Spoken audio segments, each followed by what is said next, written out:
Chairman పదవిని యాటగిరి రాంప్రసాద్ పోరాడి సాధించుకున్నారు. Nominated పోస్టుల జాబితాలో పేరున్న జీవోలో తన పేరు రాకపోవడంతో అయోమయానికి గురయ్యారు. చివరికి మంత్రి కొల్లు రవీంద్ర చొరవతో అబ్కాస్ చైర్మన్ పదవిని రాంప్రసాద్ దక్కించుకున్నారు. అబ్కాస్ చైర్మన్ గా త్వరలో బాధ్యతలు చేపట్టబోతున్న రాంప్రసాద్ తో మా ప్రతినిధి Prasad Sharma face to face. రాష్ట్ర ప్రభుత్వం ప్రకటించినటువంటి నామినేటెడ్ పోస్టులో కీలకమైనటువంటి ఆంధ్రప్రదేశ్ మత్స్యకార సహకార సంఘాల సమాఖ్య చైర్మన్గా కడపకు చెందినటువంటి యాటగిరి రాంప్రసాద్ను ఎంపిక చేయడం జరిగింది. ఒక పెద్ద ప్రహసనంగా జరిగిందని చెప్పాలి. మొదటి నుంచి కూడా గత ఏదైతే తెలుగుదేశం పార్టీ జాబితా ప్రకటించిన జాబితాలో రాంప్రసాద్ పేరు ఉన్నప్పటికీ కూడా నోటిఫికేషన్ వచ్చినాటికి పేరు మారిపోవడంతో కొంత గందరగోళ పరిస్థితి ఏర్పడిన తర్వాత ఏదైతే మంత్రి కొల్లు రవీంద్ర ఉన్నారో తర్వాత టీడీపీ పెద్దలు కూడా పెద్ద ఎత్తున దీని మీద కసరత్తు చేసి తిరిగి రాంప్రసాద్కి పదవి ఇవ్వడం ఒక కడప జిల్లాకు చెందినటువంటి రాంప్రసాద్ ఒక చరిత్రగా చెప్పవచ్చు. తొలుత జాబితాలో పేరు ఉన్నప్పటికీ తర్వాత కొన్ని అనివార్య కారణాల వల్ల జీవో వచ్చే సమయానికి మీ పేరు లేకుండా పోయింది. తర్వాత ఏ రకంగా పార్టీ మీకు సహకరించింది, ఎట్లా మీరు తెచ్చుకోగలిగారు? మీరు చెప్పినట్టుగా తొలుత పార్టీ నన్ను ప్రకటించిన తర్వాత జీవో వేరే వాళ్ళ పేరుతో రావడం వాస్తవం. కానీ అది ఎలా జరిగింది, ఎందుకు జరిగింది అనే విషయాలపైన కూడా పార్టీ ప్రభుత్వం ఆరా తీస్తూ ఉంది.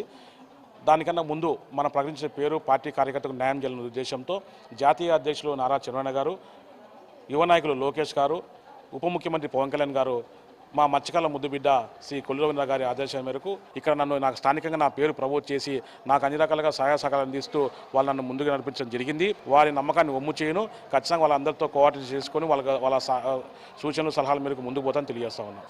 ఈ ఫిషరీస్ ఏదైతే ఉందో మొత్తం సమాఖ్యకు సంబంధించినటువంటి చైర్మన్ ఎన్నికయ్యారు, ఎలా ముందుకు పోతున్నారు? తెలుగుదేశం పార్టీలో పనిచేసే వ్యక్తులకు న్యాయం జరుగుతున్న దానికి నేనే నిరసనం. బడుగు బలిగిన వర్గాల పార్టీ తెలుగుదేశం పార్టీ. నేను ఒక సామాన్య కార్యకర్తను. నేను గతంలో నుంచి కూడా తెలుగుదేశం పార్టీని నారా చంద్రబాబు గారి నాయకత్వాన్ని నమ్ముకొని రాష్ట్ర వ్యాప్తంగా తిరిగి గత 5 సంవత్సరాలు అనేక కార్యక్రమాలు చేయడం జరిగింది.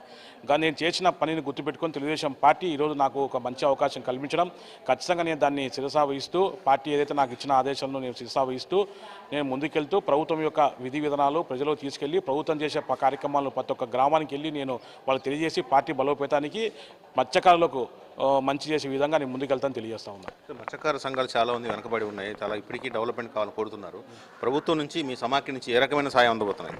మత్స్యకారులకు సంబంధించి ఈరోజు ఆఫ్ కేంద్ర రాష్ట్ర ప్రభుత్వాల బడ్జెట్తో ఈరోజు రాష్ట్రంలో అనేక సంక్షేమ పథకాలను కూడా ఈరోజు చేస్తూ ఉన్నాం. గతంలో జగన్మోహన్ రెడ్డి హయాంలో 217 జీవో తీసుకొచ్చి మత్స్యకారులను పొట్టగొట్టే విధంగా మా యొక్క సంఘాలకు సంబంధించిన చెరువులను ఆన్లైన్ వేలంపాట వేసి మా ఉనికిని పోయే విధంగా గత ప్రభుత్వం చేస్తే నారా చంద్రబాబు గారు గతంలో ఇచ్చిన హామీ మేరకు ప్రభుత్వం రాగానే ఆ జీవోను రద్దు చేసి మాకు ఈరోజు మా హక్కులు మాకు కాపాడే విధంగా చేయడం జరిగింది. అలాగే తీర ప్రాంతాల్లో ఉండే రాష్ట్రంలో ఉండే మత్స్యకారులకు అందరికీ కూడా మాకు సంవత్సరానికి 2 నెలలు ఏదైతే వేట నిషేధ సమయంలో కూడా గతంలో ఇచ్చే 10,000 కాకుండా డబుల్ చేసి దాన్ని 20,000 రూపాయలు ఇవ్వడం జరిగింది.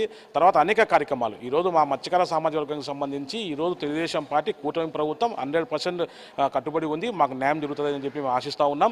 గతంలో ఏదైతే చెప్పారో ఆ విషయాలన్నీ ఒక్కొక్కటిగా చేసుకుంటూ వస్తున్నారు. ఈరోజు చూస్తూ ఉన్నాం మనం అనేక పథకాలు ఏదైతే మేనిఫెస్టోలో ఇచ్చారో ఆ పథకాలన్నీ ఒక్కొక్కటిగా చేసుకుంటూ వస్తున్నారు. బీసీలకు అన్ని రకాలుగా ముందుండి చేసే పార్టీ తెలుగుదేశం పార్టీ. మీరు చెప్పినట్టుగా నేను ఖచ్చితంగా మత్స్యకారుల సమస్యలు ఏదైతే ఉన్నాయో ఒక వారధిగా నేను రాష్ట్ర ప్రభుత్వాన్ని తీసుకెళ్లి మా సమస్యలు పరిష్కారం చేసి మత్స్యకారులను ఒక ఐక్యతగా తెలుగుదేశం పార్టీకి ఒక కంచుకోటగా నేను మత్స్యకారులను చేసే దిశగా నేను పనిచేస్తానని తెలియజేస్తా ఉన్నాను.